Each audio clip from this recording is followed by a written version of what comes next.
Assalomu alaykum hurmatli kuzatuvchilar. Cobalt Malibu bar ustanovka jarayoni qanday ulanishini bir qator tushuntirib o'tishga harakat qilamiz. Xo'p, Cobaltimizga kanlik ustanovka qilingan parrandalari и ruchnoy platalarimiz ulangan tayyor.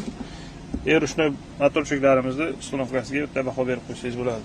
Hamma narsasi как заводской shaxtalari bilan xudo xolasa ideal ustanovkasini qilib qo'yganmiz. Xo'p, ishlashini bitta ko'rsatib o'taman. Tormozni bosib olamiz. Parrandalarning yugurishi xudo xolasa chotki. Parrandalar chotki ishlayapti. Endi ruchnoyimiz bitta massa berganimizda tortadi. Gazni nomiga bitta bosib olganimizda tashlab yuboradi.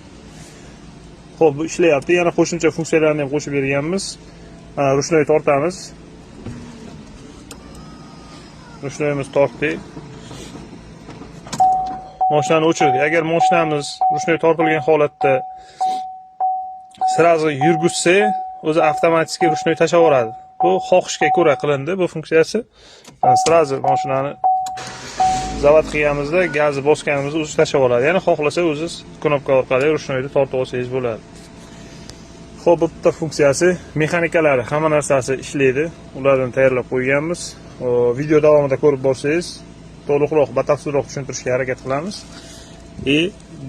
Kanli sistemamizda ruchnoy platamizda gaz pedalga ulangan. Gaz pedalda ko'rsatishga harakat qilaman.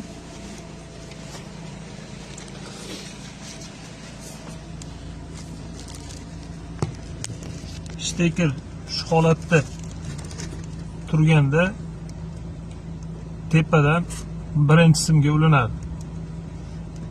Ya'ni ruchnoy platamizdan kelganiga shu holatda steker turganda tepadan birinchisiga ulab qo'yiladi. O'shanda gazni bosganimizda ruchnoyimiz tashlaveradi. Hurmatli kuzatuvchilar, kimga yana batafsilroq ma'lumotlar kerak bo'lsa, bemalol opsiyada yozib qoldirsangiz bo'ladi. Bemalol murojaat qilishingiz mumkin.